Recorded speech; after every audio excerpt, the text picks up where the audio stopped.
Darwin's theory of evolution states that we evolved from apes. What we are, our likes, our dislikes, our habits, our behaviors, and our primal instincts, all of this comes from that information. It's to the point that what we like to eat and what we don't like to eat also depends on this information learned throughout the period of evolution. Today, let's understand how we evolved into liking the tastes that as a species we like. Now, let's start from the apes and their main food source: leaves, stalks, roots, seeds, and fruits. Most of what they ate was green and variations of green. Now, as a rule of evolution, whenever the population in an area crosses a certain limit, it leads to food scarcity. And this scarcity leads a population to explore out of their area.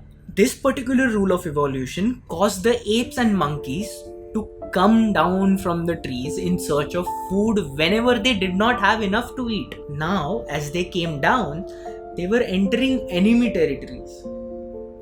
The ground was surrounded by hundreds of dangers and thousands of risks, where each minute was a question of life and death. Hence, the rule became get in, grab, and get out. Basically, it became pivotal to spend bare minimum time to get maximum results. After all, you couldn't get down and waste time tasting everything that you saw and then get back alive. There simply wasn't that much time. So, over a period of years, the monkey brain created certain rules. The food that was readily available was put on the lower priority, while the foods that were rare were of the higher priority. The food that was rarest, sugars. The only source that apes had for sugars was fruits. The rest was mostly fibers. Hence, sugar and their source, fruits, was at the top of the priority. Now, here's the wonder of nature which you can gawk at.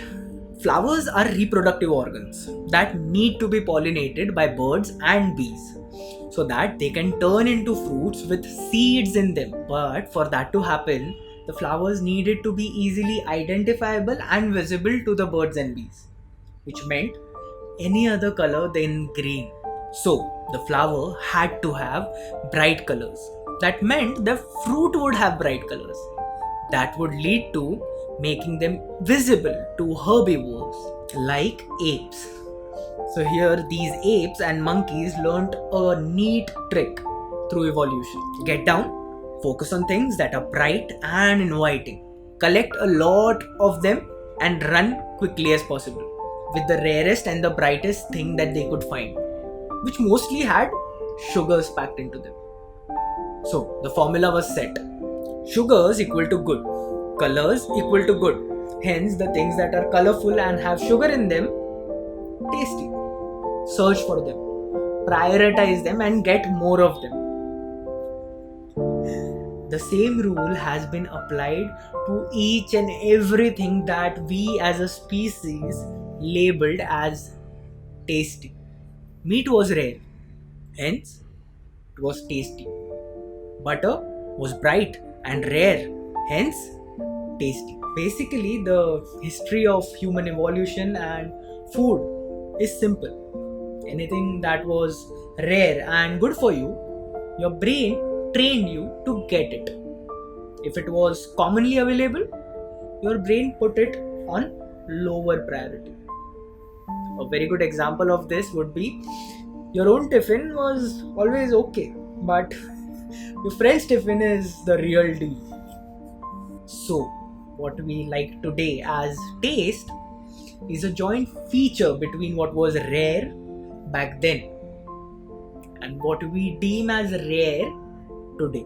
In today's globalized world where nothing is rare and everything is available at our fingertips, how does that affect our taste? And how exactly have the corporations used this rule of evolution in taste to their profits? We have covered both these topics in our next video, the corporatization of tasting. That's it for today. thank you for watching the video, and I really hope that this video has helped you. Best of luck.